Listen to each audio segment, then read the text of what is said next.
But I think we can get started now. Here we are with Sarah Monnier's Thesis Theater.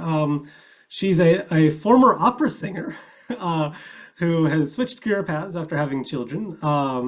Her first course at Signum was our introduction to Old English, and as she puts it, she fell in love with the language and the poetry.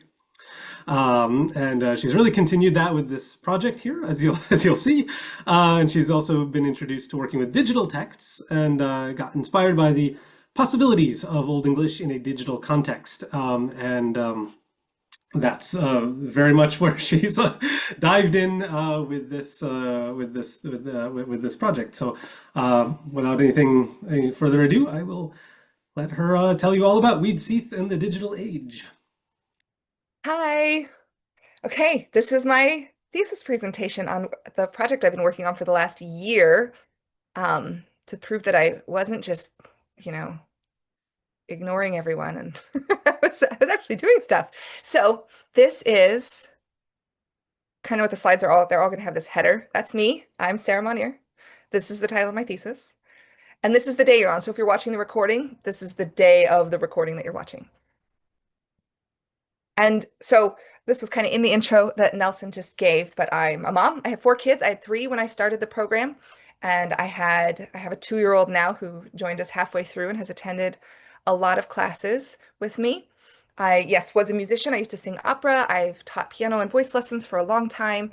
I've always been a Germanic language nerd in that I grew up speaking German and English, but and I was obsessed with Beowulf the very first time I read it. I think I was 12 because the movies had come out and I was just in love with Lord of the Rings and Beowulf, and I was homeschooled, so my mom was just added Beowulf to the curriculum and we did a study guide, and I don't know how much I actually learned, but I really liked it and I continued to read it as I grew. So when I got to Signum and started with Intro to Old English, it was the perfect starter class for me. And I had Dr. Goering as my preceptor for that class. The programmer has a little question mark after it because I didn't set out to be a programmer. I started with my oldest son got a book on learning Python, and we tried some of the codes out in it. And it didn't take me long to think, oh, I could modify this code to do something different, which proved to be way, way harder and more complicated than I expected. But once I started, there was no stopping. And that combination of being a mediocre programmer and loving the concept of digital possibilities with text led me to this thesis project. So we'll start with, so we've talked about Old English and how I love Old English and Old English poetry, which is alliterative. And I'm going to share information. Some people will know lots of stuff about me and not lots of stuff about Old English poetry. And so I'm going to have to share a lot of general information, and everyone's going to get stuff they already know. So let's start with, what is Widsið? Widsið is an Old English poem. This is the quick shot of the manuscript. If you know anything about Old English poetry, you'll know it comes in these half lines, and there's usually a break between them. And there's alliteration between the half lines that tie the poem together. It doesn't rhyme. It doesn't have meter in the same way that we think of like iambic pentameter and stuff. It has meter, but it's based on word stress. And well, I guess so is other meter. It works differently though. It doesn't have to have these strict numbers of feet and things.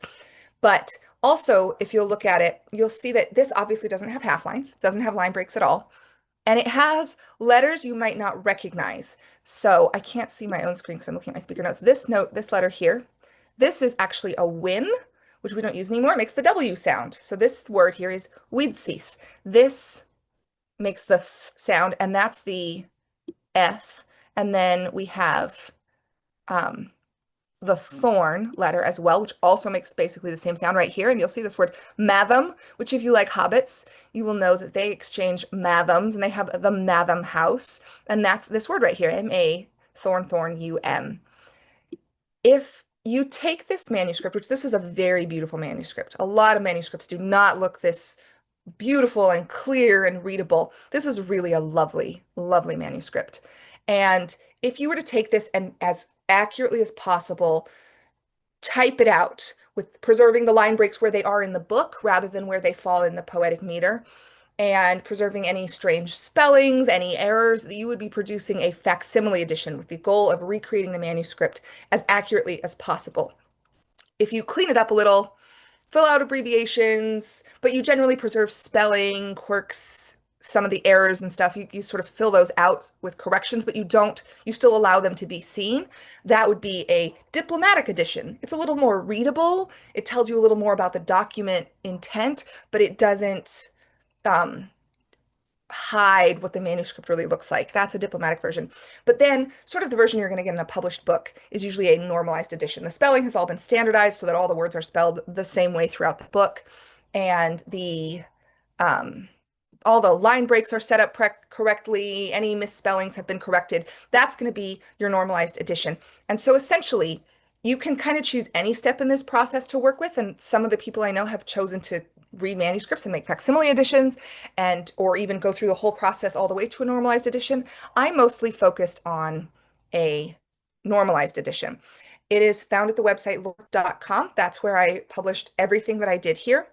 And this is what the poem looks like on that website.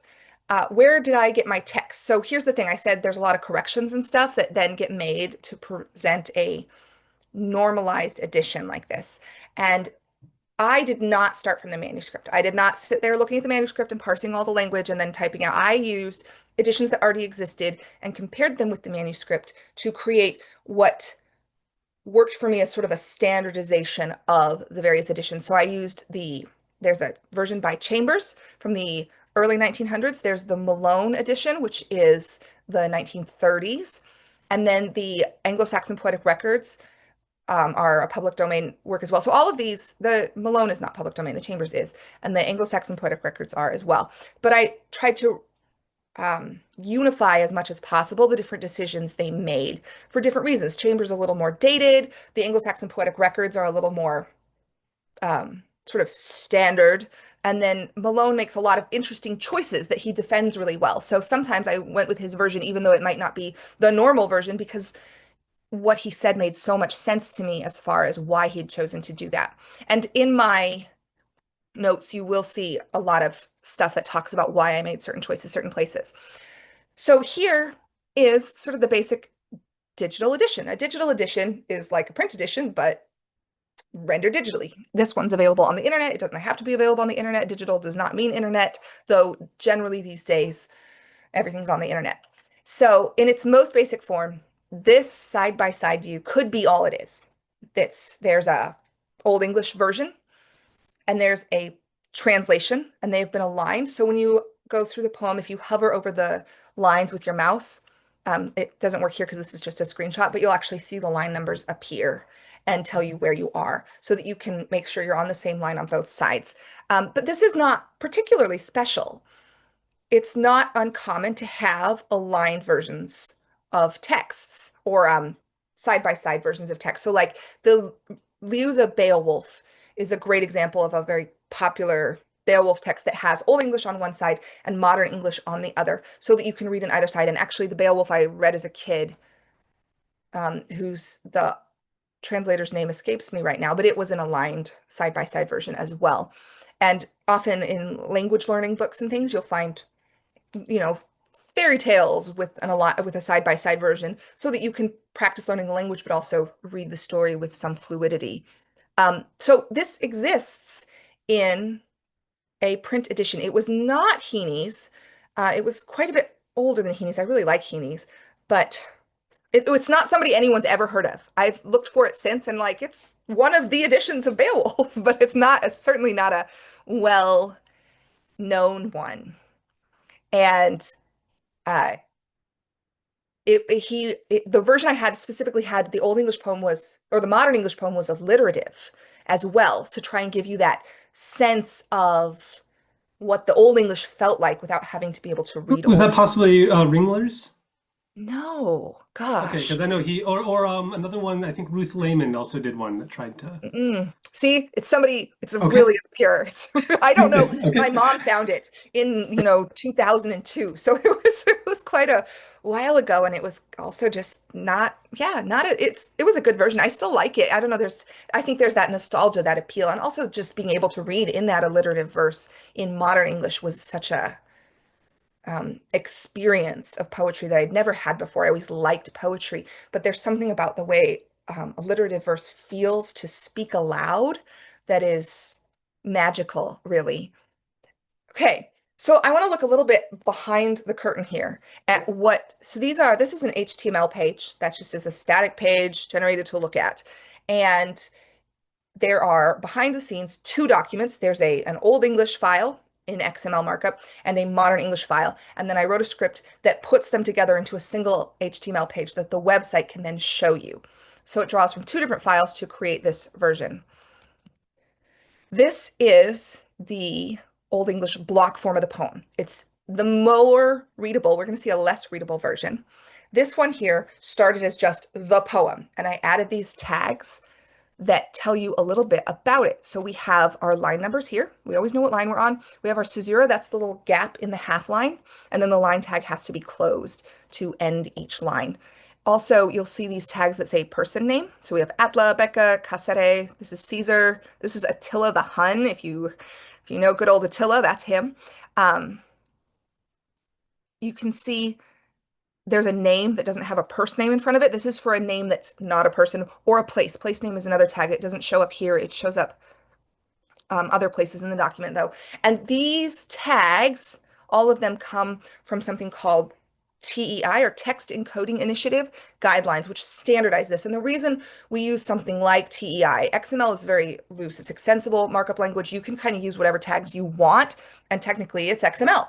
But with TEI, it standardizes it so that your tags will match the document done by somebody elsewhere doing something totally different, which makes the documents easier to then unify if you happen to work on the same thing, or if you want your code to be able to work with other people's things, even if they're in a different language, for instance, because the tags are standard throughout, and that's really what you're drawing from. The that document, so this block document pulls some information from this document. This document right here, this is the word by word tag. So you'll see each one is tagged with a word number. It tells me every single word that is in Widsið. It gives me the form of the word, which is how it appears in the text, the lemma or the head word. This would be the word in the dictionary that's like the base word, the part of speech. So this is a nominative singular noun. And then the gloss, which obviously this is a name, so it's Widsið. Then you'll see also there's these comments.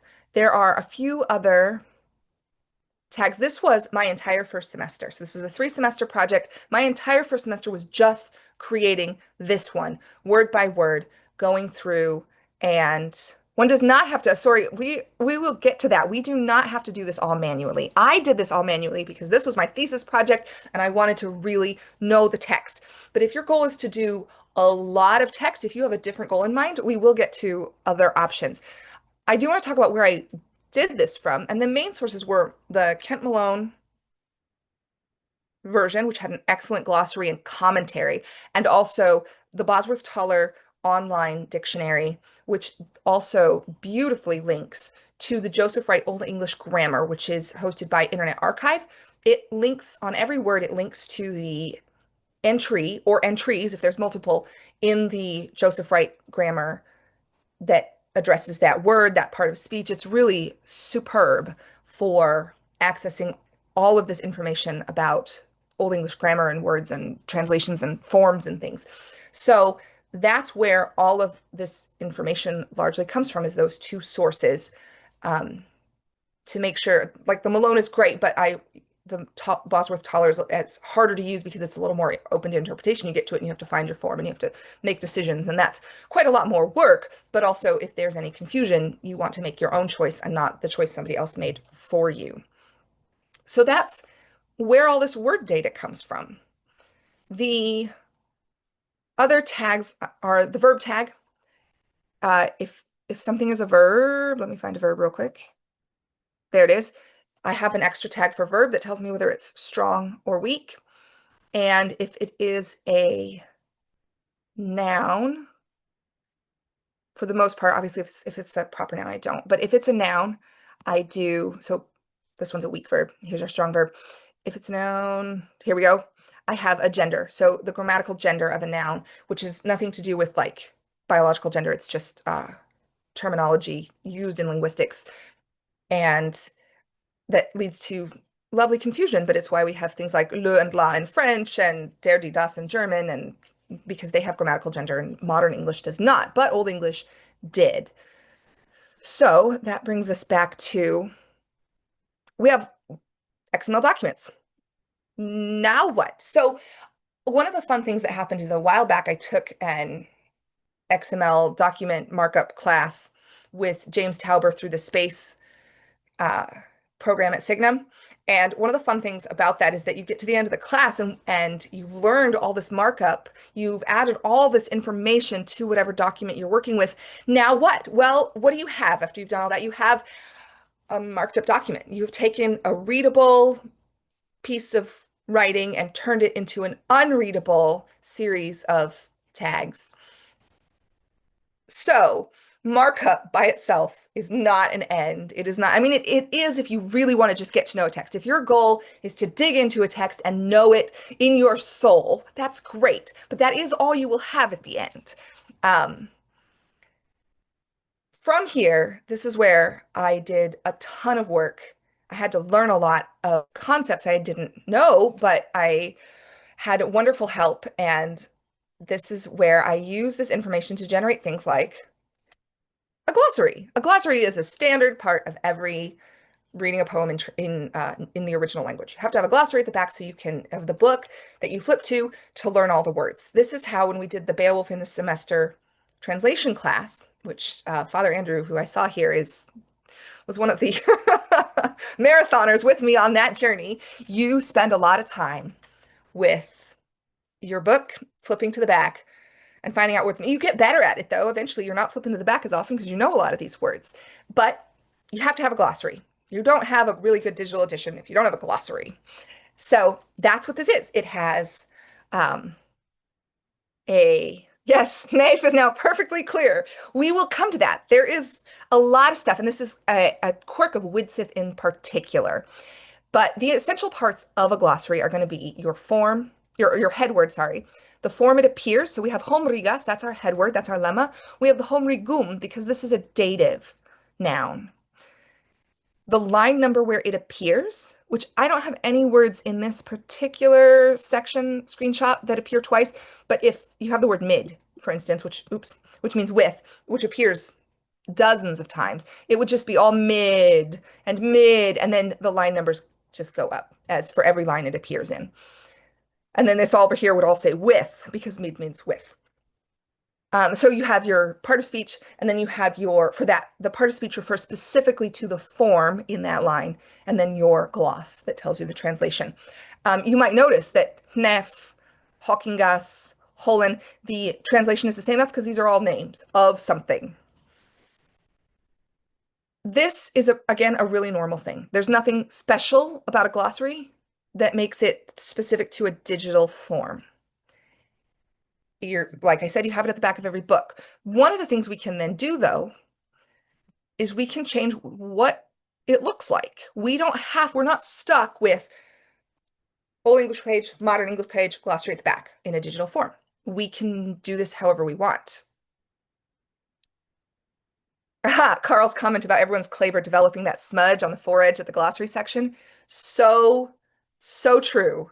Yes, from flipping back to the glossary. And eventually I think I put tabs in on the particular letter names that you flip to a lot so that I could just go to the thorn, the ones that start with a thorn or the ones that start with an M, just to get to those quickly, find your way halfway through the glossary at least.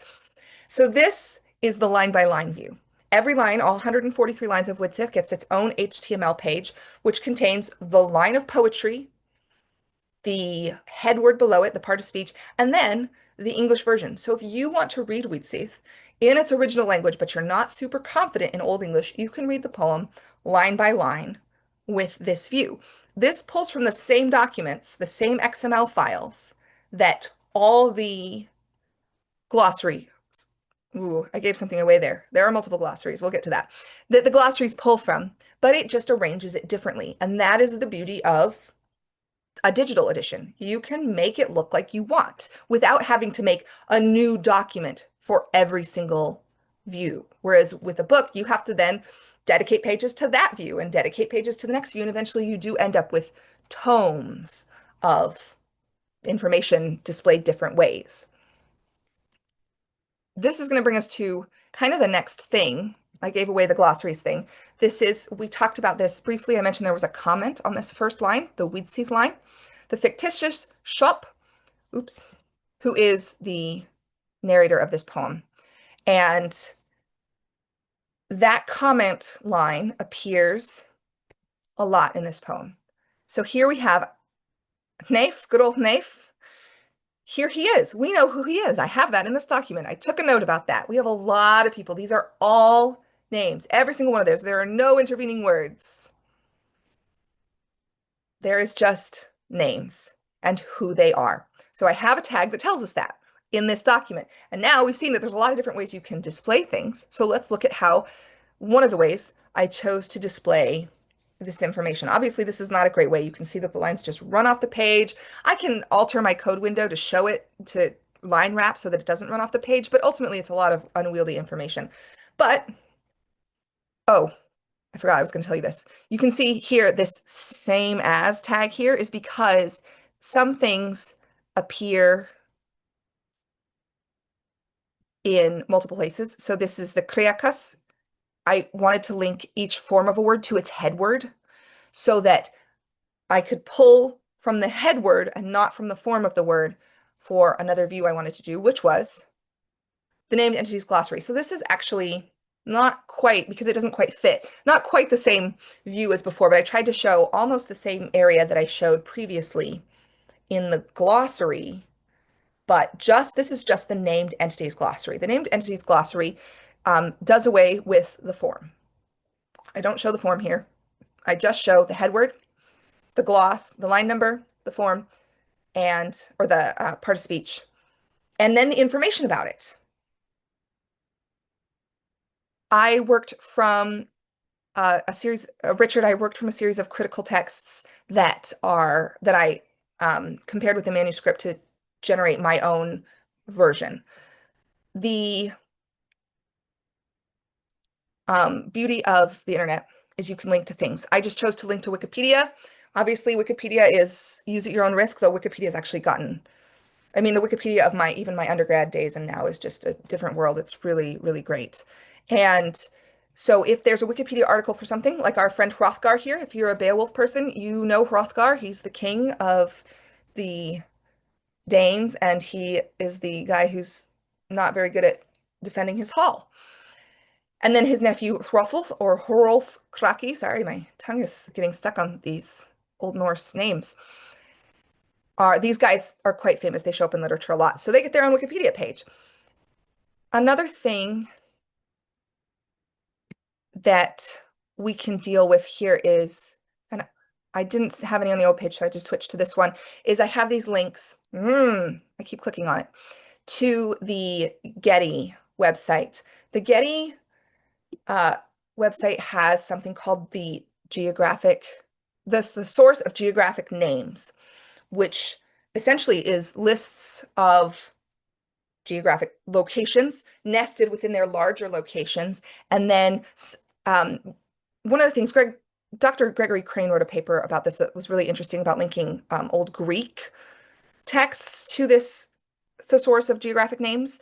And one of the things he notes, of course, is that they're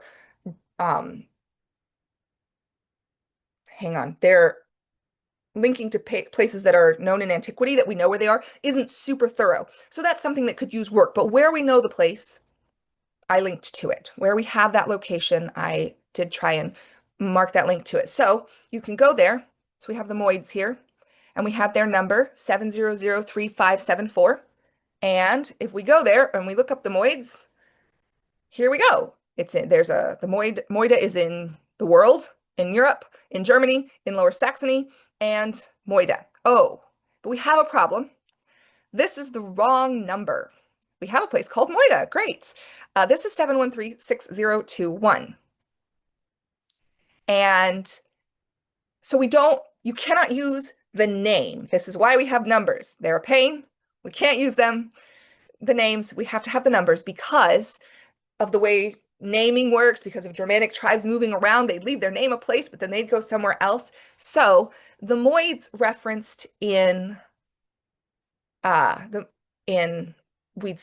did not live in Lower Saxony. They lived in the island of Møn, which is off of Sealand. I'm probably saying these wrong. I don't speak any modern Scandinavian languages, but in Denmark. So this is the actual place they're from. So we have to make sure to match this number and see where it actually is. And I had this big ambition at the beginning of the thesis, as one does, to make maps, to like link to OpenStreetMap or something like that that would allow you to visualize the location. That is so far beyond my abilities yet.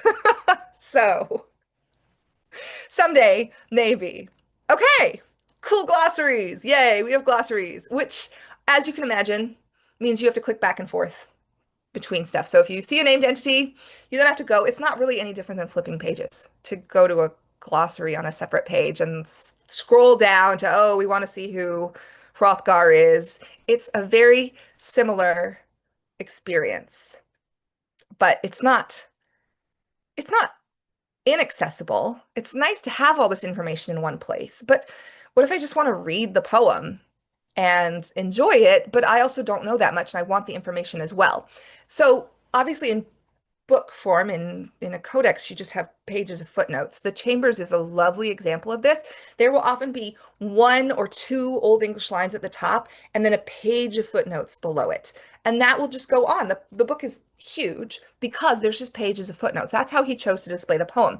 Malone went with a different view, which is the poem is shown as a block. You get to read the whole poem, and then you get to read 100 pages of commentary on the poem, which is nice in that you can read the poem all at once, but then you have to flip back and forth to the commentary to find out what's going on. So the point of a digital edition is to, again, allow more flexibility than that. And so I showed you this page earlier. This was cool. You can read the poem, you can have the gloss, but yeah, the footnotes are its glory, but we can put the footnotes right on the page. So now you can read it as the Old English, the hard wooden direct gloss below that, but also my slightly more flexible and fluid translation. I don't claim to be a beautiful artistic translator of poetry, but this is slightly more readable than with Wenloss I was and with the Varney and with the Weekings. And then are the named entities. They're only the ones in this line, so you don't have a ton of stuff. And I did also try to limit the amount of information, so you're not constantly scrolling. Oops. I keep doing this, scrolling up and down to read further information. So you can see in this one that we have our TGN reference. We talk about the Heathobards, but this is the Weekings. They're the Heathobards according to Malone, but this is usually, for obvious reasons, translated as Vikings. We love the Vikings. We want to be the Vikings. Everyone loves Vikings. It's not a very specific term, but it is a very fun one. The interesting thing about this page, of course, is it pulls from so many different places. So this pulls from the line-by-line tag, the word-by-word tagging, I mean, the one that's really unreadable. All of this is generated from that. The translation pulls from my modern English translation block poem. So when we had the alignment, that was the 2 different block versions of the poem. This one pulls just from the modern English. And then this pulls directly from the named entity glossary. So all those tags, the same as tags and stuff, in the block poem, it pulls from whatever the head word is, goes to the glossary, and pulls that entry to this page. So we can pull from a lot of different sources. I only have to make these 4 documents, but we can generate a lot of different views from those documents. Okay, cool. We have Widsið, a not very long, a not very narratively interesting poem. So why does this matter? Why does it matter that I did it? Why does it matter that I did this to Widsið? Well, one of the reasons I chose Widsið is because it had such a rich amount of information in it. It's not a narratively interesting poem. It's a historically interesting poem. It's a geographically interesting poem. It has a lot about the Anglo-Saxon culture and where they come from, the Germanic peoples in general, in it. So this is a complete thesis. It's an edition of the poem. It has a lot of information and research. It's a real academic project. But we don't have to stop here. The wonderful thing about a digital edition is that doing this once, and Serena had mentioned this, you have to do this all manually. Doing this once is incredibly painstaking, but doing it multiple times isn't. So I have right here a scholarly digital text, a digital edition. It is informed by experience and research. It is not without merit in its own right, but the digital world is enormous. Projects like the Perseus Digital Library, I was really honored to have Dr. Gregory Crane of the Perseus Digital Library at Tufts as my second reader for this, is a really great example of a place that has wonderful, enormous quantities of text that are linked to each other that allow you to find where a person shows up in so many different ancient Greek texts. And of course, the classical world has always had better resources than the Germanic world because, I don't know, we like it better or something. I don't know. And they had good PR for a long time. So obviously, the Scaife reader of Perseus is beyond my capabilities to create, but we're just starting. When the Perseus Digital Library started, it was distributed on floppy disks. I can manage something slightly better than floppy disks so far. So while the thesis project is finished, there's a lot of potential with this because we can add more text. This is Beowulf. Beowulf is super easy. This took me maybe an hour to get in, only because I had to tag it just enough for my code to run on it.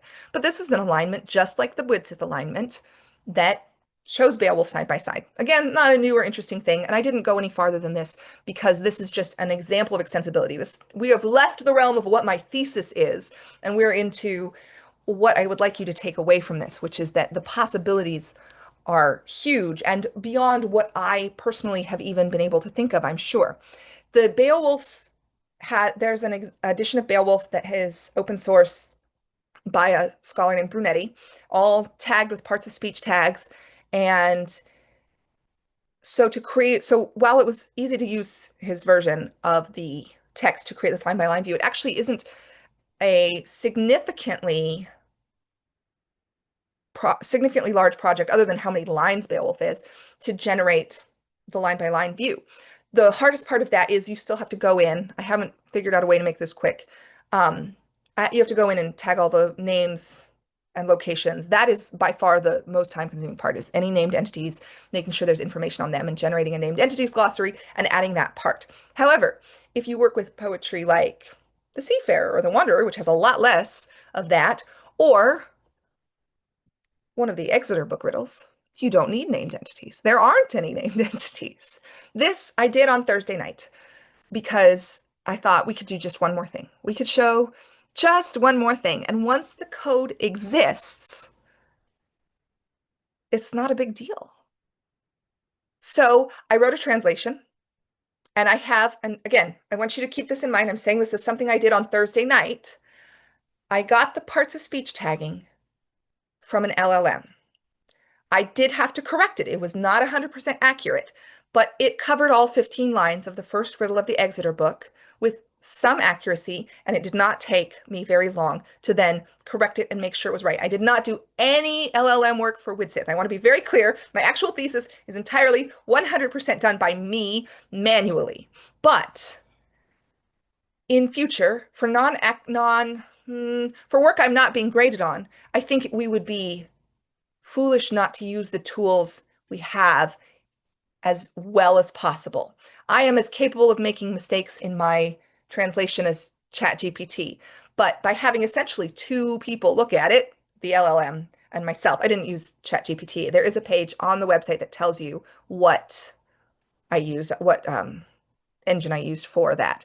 But then I can go through, it does the work, and then I go through and correct it. So you essentially have two eyes on this process. And I do have to say, when I started this project, the large language models that existed were not capable of doing this. They couldn't, like, I was working with some Greek text, ancient Greek, and it could not translate it with very much proficiency. So the difference between a year ago and now is also huge. The fact that I could use it for this 15-line riddle was an incredible thing to see, and that it was reasonably accurate. I did write the translation myself. It's only 15 lines. It wasn't a big deal to write a quick translation. And then again, it pulls from three places. It pulls from a glossary, a word tagging, and a translation document to generate the view that we see here. This could be done with any number of poems.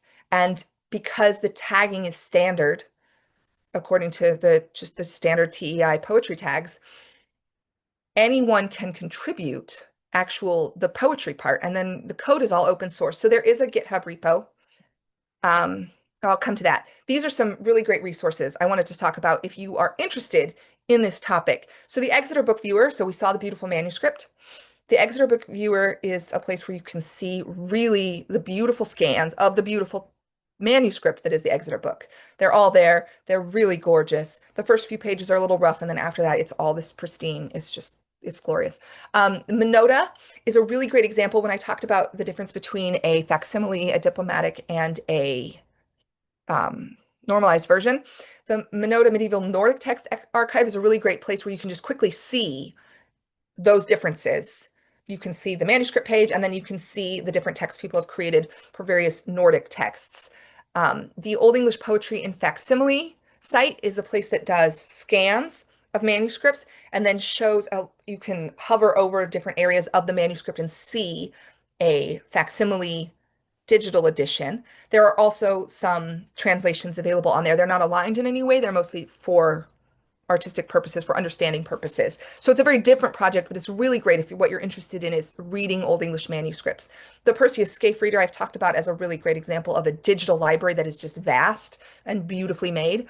The Text Encoding Initiative is where all the guidelines are for the tagging and the markup.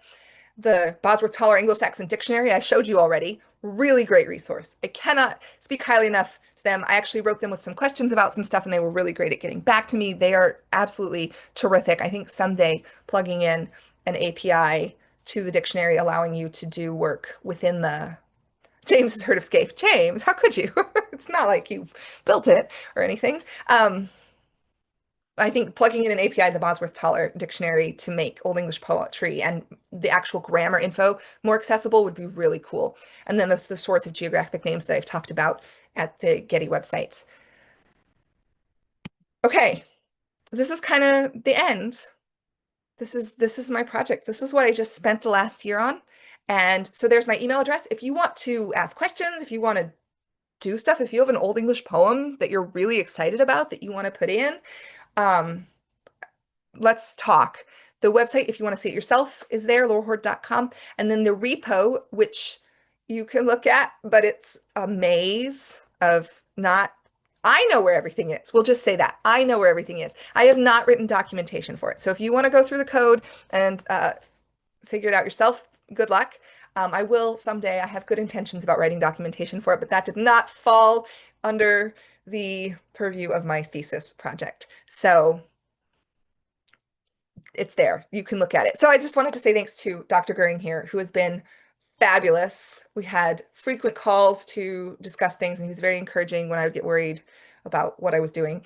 And Sparrow, who is the permission fairy and just an angel who has been my advisor on this journey and was really great, especially in the early days when I would call and just say, I don't know what I'm doing in grad school. Why am I even here? She was really, really great. And of course, James Tauber, who has been my advisor on the tech side of all this throughout, and Gregory Crane, who was my second reader and is just an inspiration to anyone who's interested in digital texts and classics and just the way that text can be studied. He's a visionary about not just what the future looked like in 1980, but what the future looks like in 2025. And just so many awesome people have been here. I see Serena in the chat, who has been very special to me this entire time in grad school as well. And you guys are just wonderful. Thank you so much. I think I've speak for all of us when I say thank you for a really wonderful overview of an absolutely fascinating project. We've got like looks like about 20 minutes for questions here, and I see a couple have already come in. So I think the way I'll do it here is I'll just allow people to talk, and you can ask your question verbally. I think that's kind of the nicest way to do it. If you can't actually, if you don't, it's not a good to talk or whatever, you don't want to, that's fine too. I will just then read your question. Just give me a note that I should read the question for you. But otherwise, I'll allow Carl to start here. If he's Oh, can you hear me? Yes. Yep.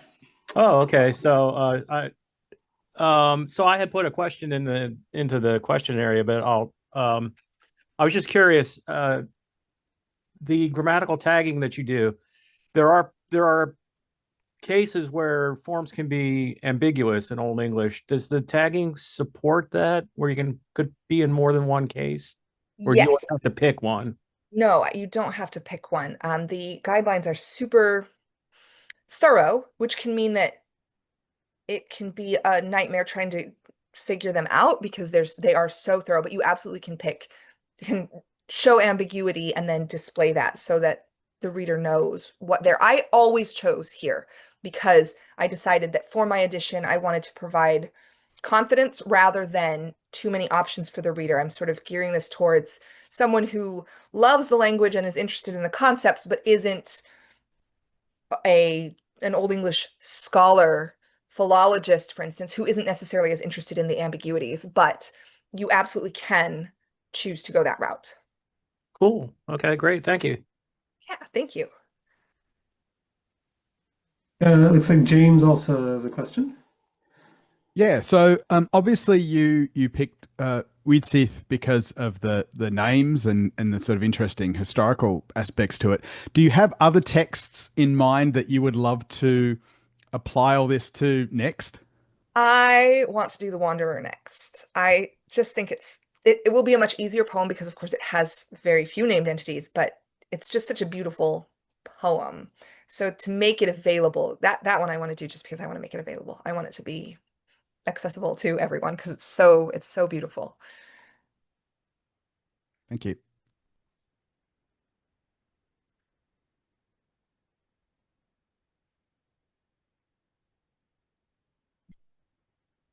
And so, Hello.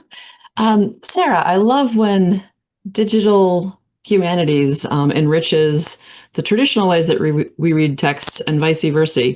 Is there some sort of interpretation or approach that you had to text beforehand that you find enriched now by this approach? Or is it because it's not super narratively interesting? Is that not quite as relevant a question as it might be for other texts? Interesting. And of course, one of the things that is missing from here is I didn't read my thesis paper because that you can read that. It's on the website. Everything's on the website. If you want to read the thesis paper itself, it's on the website. But one of the things I actually talk about in there is how I chose Widsith, even though I believed it to be not particularly compelling. And by the time I had finished, I found the poem narratively compelling. And I think not just through getting into the poetry and the text and the language, but through starting to see everyone as characters. I grew to appreciate the narrative form of the poem. There's some really interesting, there's some really beautifully written articles. I encountered actually an author, scholar named Nicholas Howe while I was working on this. I read a few of his papers, and he's a good scholar, but the main thing is he's just a magnificent writer, just a beautiful writer. And between him and Malone, kind of their works in dialogue with each other, I grew to appreciate the narrative possibilities of this poem in a way that I hadn't originally thought was even possible. I had originally viewed this as an artifact for historical purposes and research purposes. And it turns out that just the way it's framed, so I'm going to go back to, hang on, I have to pull up my, I'm going to go back to the view of the side-by-side poems.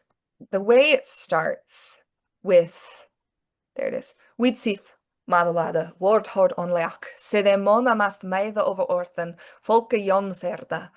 Widsith spoke and unlocked his word hoard. We start with this frame narrative, and it is symmetrical.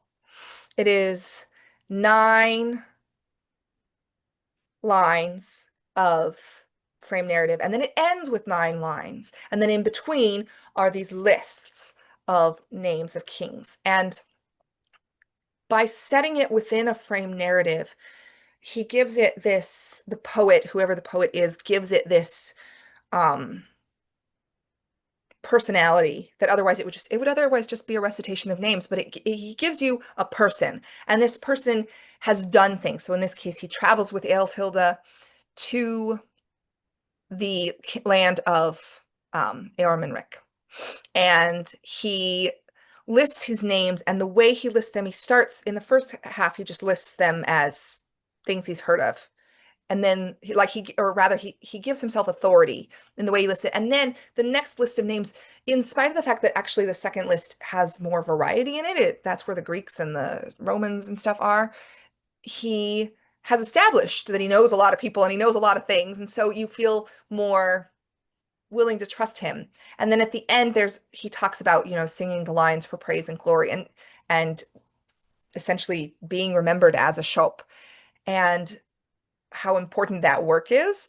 And to be reading a poem about the glory of the shop and how that passes down the memory, and realizing how very true that is, that we know a bunch of these people solely from this poem, is an incredible realization, to feel like, oh, I'm part of this tradition now as the audience of this poem. And now as someone who is sending it out into the world in a new and more accessible form, I'm actually participating in the tradition of the shop and of Widsith and of Old English poetry. So that's kind of, that was a long tangent about how I kind of fell in love with Widsith in a way I didn't expect to.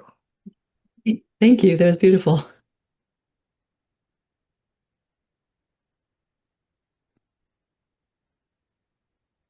You are muted, Nelson.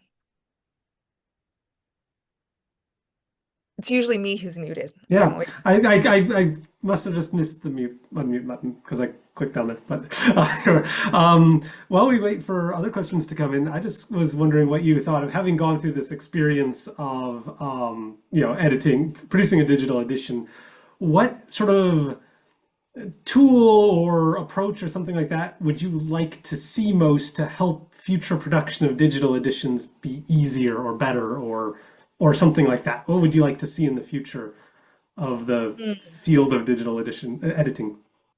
I would love to see a lot more work be open and accessible. One of the hardest things about this is finding out that people have done work, but they did it kind of in their own little bubble and you can't really get to it. And so there's work that we could build on each other, but instead of being able to build on each other, it's all siloed off in various journals. And part of this is the nature of academic publishing. It's sealed in journals that are expensive to access, and so you're reaching out to people at various universities being like, do you have access to this journal? Does your university pay for this? Or there's people who have done work working more in conjunction with the Old English poetry and facsimile people would have been really fun, but they're kind of doing their own thing. And so the feeling is that people, and I don't understand it completely. I think part of the fact that this is not my life, this is not I'm not reliant on my scholarship to progress my career, means that I really am willing to put my stuff out there. I'm doing this solely from altruistic means. But a lot of people, this is their career. And so they don't want their work they can't afford to have their work being overshadowed by somebody else, by allowing it to be openly accessed. And so I think that there's a competitiveness in the environment that makes people hesitant to share their work openly. And also, it's just hard to find. I don't know the solution to this. I know that there's people, James, it's not like they make it money with it being closed. No, but I don't know. I don't understand. And again, it's because I'm in this place where I'm not reliant on this for my living, for my paycheck, for my career, I'm not trying to get ahead in the academic world. And so for me, there's just no benefit to keeping it to myself. If my stuff isn't as good as people would like, well, they can change it. They can fix it. That's an option.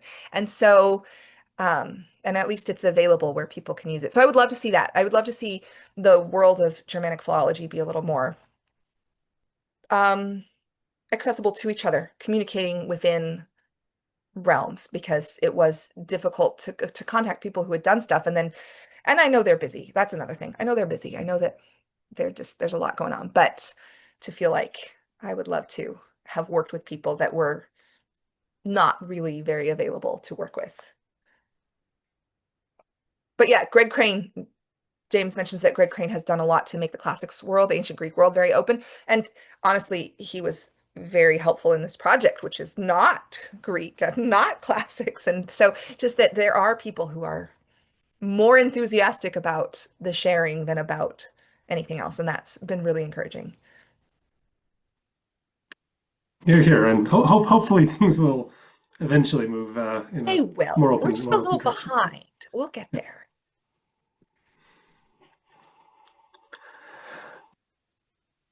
Just taking a look and see. So yeah, if anyone's got more questions, you can either type them in the Q&A or raise your hand. That's a good point, actually, that the digital editions are great for opening things up to the public. Oh, James, yes, your hand is up. Can you hear me? Yes. Okay.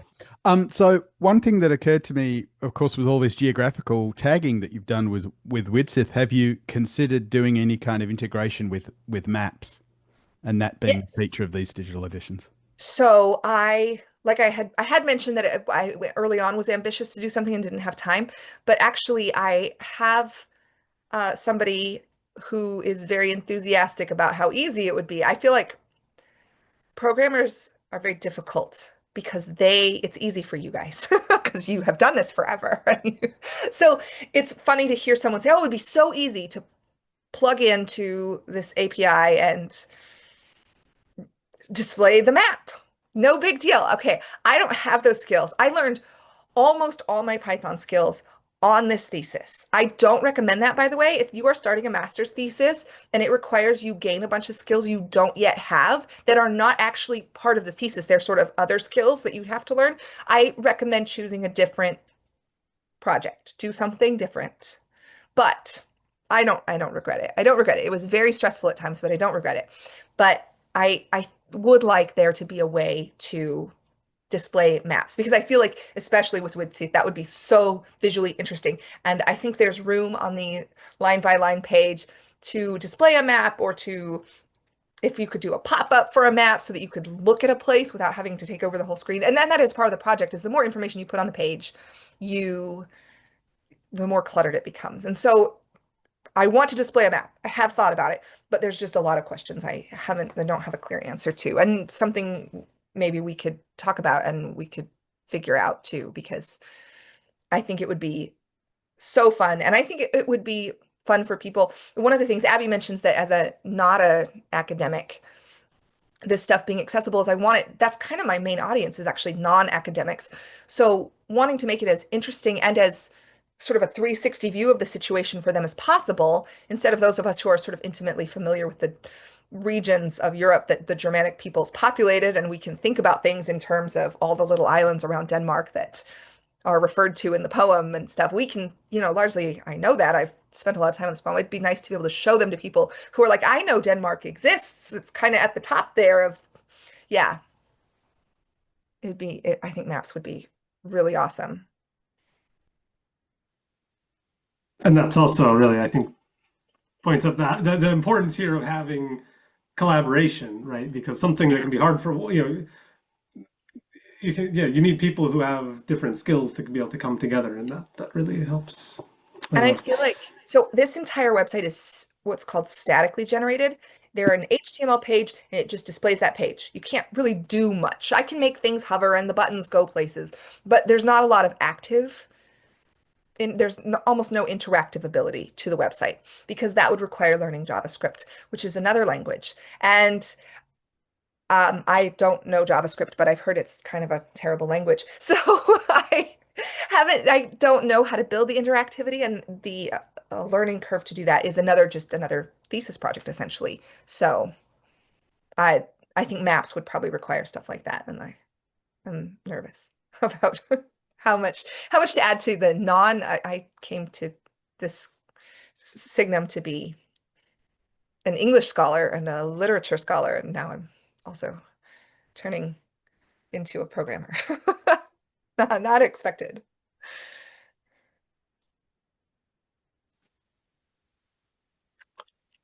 Virtual All right. World, Do you have there's any better options than JavaScript, and I want to know like there's HTMX. I know about HTMX. I don't know how to use it, but I know it exists.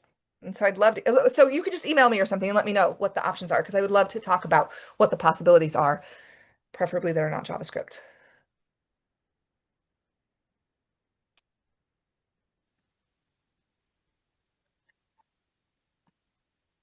I don't see any more questions popping up here, and we're getting close to the hour. So this has been a really wonderful hour here of presentation, and for Sarah, it's been a lot more than an hour, and for me, it's also been a lot more than an hour.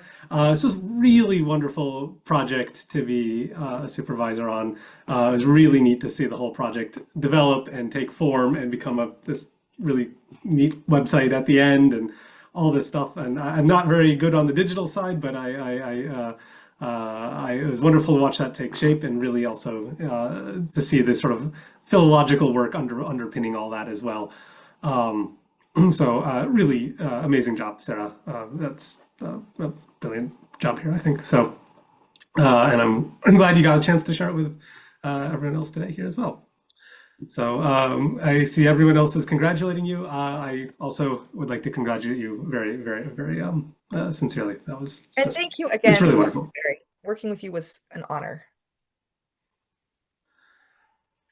So that's all. Then we'll just all thank you again, and wrap it up here, I guess. Thank you for coming, guys. I really appreciate it.